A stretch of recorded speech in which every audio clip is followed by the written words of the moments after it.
Неиспеглана кошула или недоволно солен ручек. Причината за насилие може да биде банална.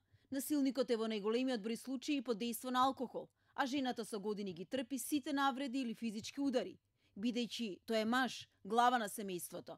Се извинуваш и рече дека никогаш повеќе нема да се повтори. Меѓутоа работите се повторија по неколку дена. Ке се наљутев, ке му речев ке те оставам, не можам веќе. Добро, ке ме видиш дека сум на крај, дека викам, дека лексилу ми пијам со години, од утре ништо не ти изборам, ништо не ти правам. Тоа траеше 2-3 дена. Видеото е превземено од невладината ЕСЕ. Пренесува сведоштво кое досега многу пати слушнато и прираскажано. Многу од деталите се исти, дури и чувството на жртвата дека вината е нејзина. Се обидов да кажам на многу блиска моја пријателка, меѓутоа таа не ми веруваше. Мислеше дека така ми се причинува бидејќи тој беше типичен пример на класичен домаќин, на стар домаќин. Токму таквите домаќини, како што пријателката на жртвата го доживеала незиниот сопруг, инаку насилник, се многу често причината поради која кризниот центар кој овозможува привремено сместување е речиси секогаш полн.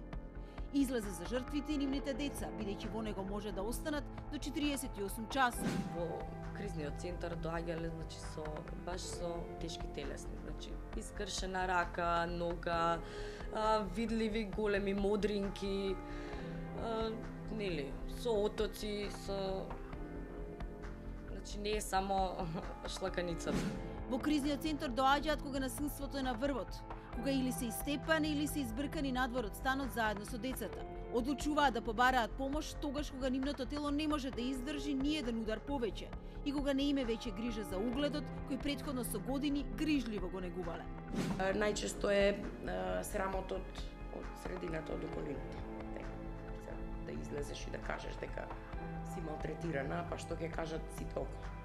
Затоа може би и во руралните средини поретки се повиците затоа што им е срам да излезат и да пријават, да кажат дека постои насилство. Иако пак во руралните многу често и се знае каде и што како се случува по семејствата. Многу често помош не доаѓа ни од најблиските, родителите.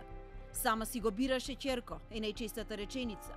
Од тука истражувањата може да идентификуваат многу причини за семејното насилство и неговото прикривање, но основните се длабоко вкоренетите патриархални норми. Секоја втора жена се согласува со мислењето на својот партнер, дури во ситуација кога не го почи, кога не е тоа нејзино мислење. Секоја трета жена смета дека е должност да води љубов во бракот.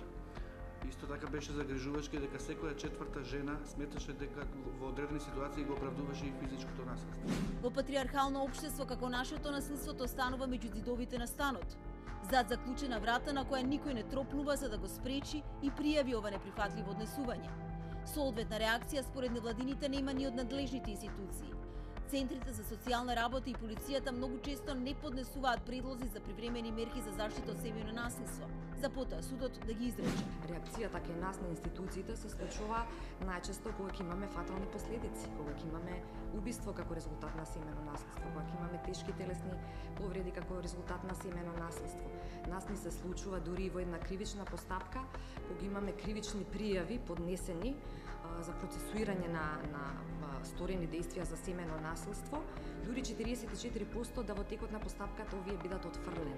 Односно, тоа значи дека самата жртва во најголем дел го повлекла предлогот за кривично гонење. Работите не одат во вистинска насока дури и за оние кои почеле судска постапка.